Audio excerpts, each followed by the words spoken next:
So a few Sundays ago, you guys might remember, might not, it was Green Magnet Sunday. Remember that?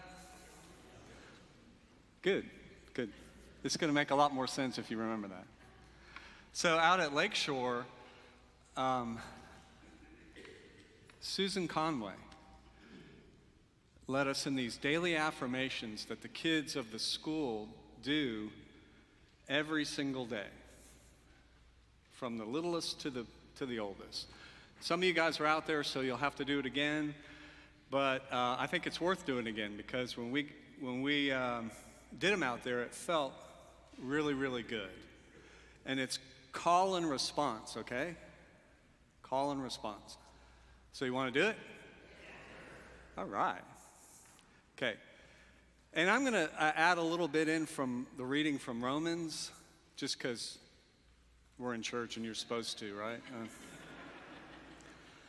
So, call and response. Ready? I matter. And so does everyone else. I have value. And so does everyone else. I am loved. And so is everyone else. I am above and not beneath. And so is everyone else. I am an overcomer. And so is everyone else. I am beautifully and wonderfully made. And so is everyone else. I was created to prosper and destined for greatness. And so is everyone else. Okay, so how do you feel? Isn't that great? Oh man, I remember that at Lakeshore. I felt so great. I finished and I thought, man, this is something I'm going to try to do all the time. And I left that service just feeling that way. And I drove down, as I often do, Cherokee Boulevard, because you can go kind of slow, and just reveled in the feeling. I was coming down here to help out with this service. Oh, it just felt so good. I felt good about myself. I felt good about people. It was awesome. And then I turned on to Kingston Pike. Right? Everybody's in a rush on Kingston Pike. We're busy people. We got stuff to do, places to go. But I was trying to hold on to that. I am of value, and so is everybody else, right? Okay, so I'm trying to hold on to that. And I'm driving along, and I'm doing pretty good. And then all of a sudden, I see this big car. I'm pretty sure it was a Ford F-150 because it had one of those big front ends, And this dude, and it was a dude, was flying down the road. Now, I was going, truth be told, I was going 5 miles over the speed limit, okay? And this dude came up on me like I was creeping along, and he just rode me from behind, just riding. And I'm thinking, I have value, and so does everybody else.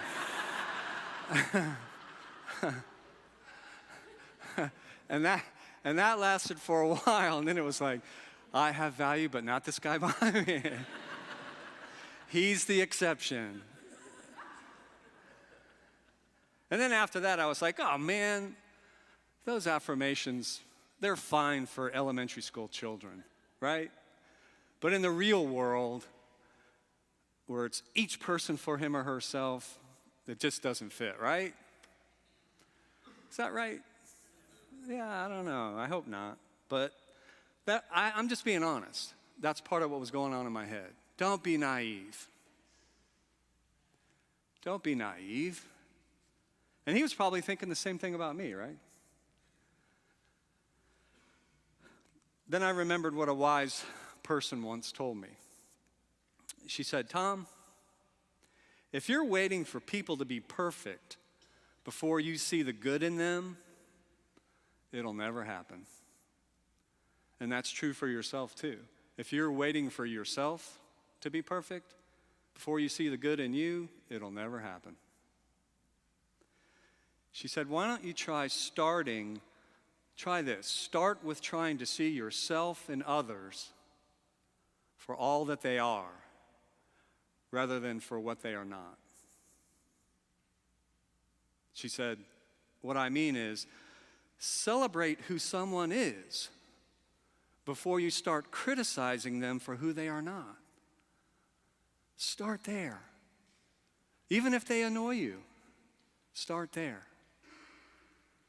and see what happens. And I had the perfect opportunity. I always have the perfect opportunity. I think we all do. But I really did this past summer because our youngest son, Miles, graduated from college, and then he moved home. So he graduated in May, moved home in June, right? And Cindy and I were really happy. I mean, it's not that we didn't want him to come. He can always come. But we knew that we're going to have to adjust our lives to make room for his life, right? That's what we have to do when people come in.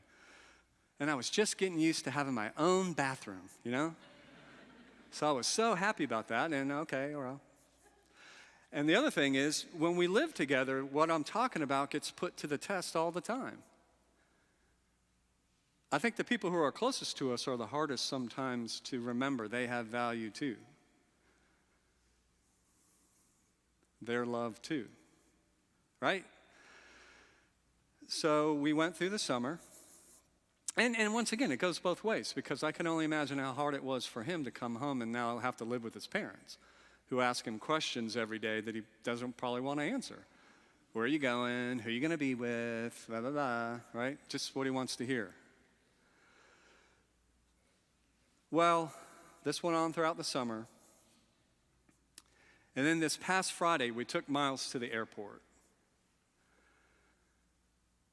So Miles is right now, as we speak, in Poland, and he's playing professional basketball for a team over in Poland. Yeah, super happy for him.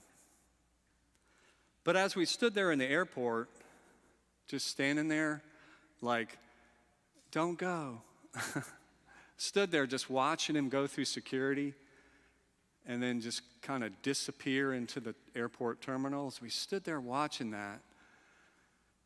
I couldn't leave. I was just standing there thinking, you know, we really only have a little bit of time together, don't we? We really only have a short span of time to be with those we love and those we're trying to love. Just a little bit. Sometimes it can feel like it goes on forever, but it's just a little bit. Because the truth is, we only really have this time, right now, to care for one another. So why in the world would I waste my time not treating the people I love and the people I meet the way those affirmations are all about, what those affirmations are all about? Why wouldn't I treat them that way? At least at the start. Why wouldn't I do that? Because the truth is, when I do, my life and their lives are so much better. So give it a try today and see what happens. Amen.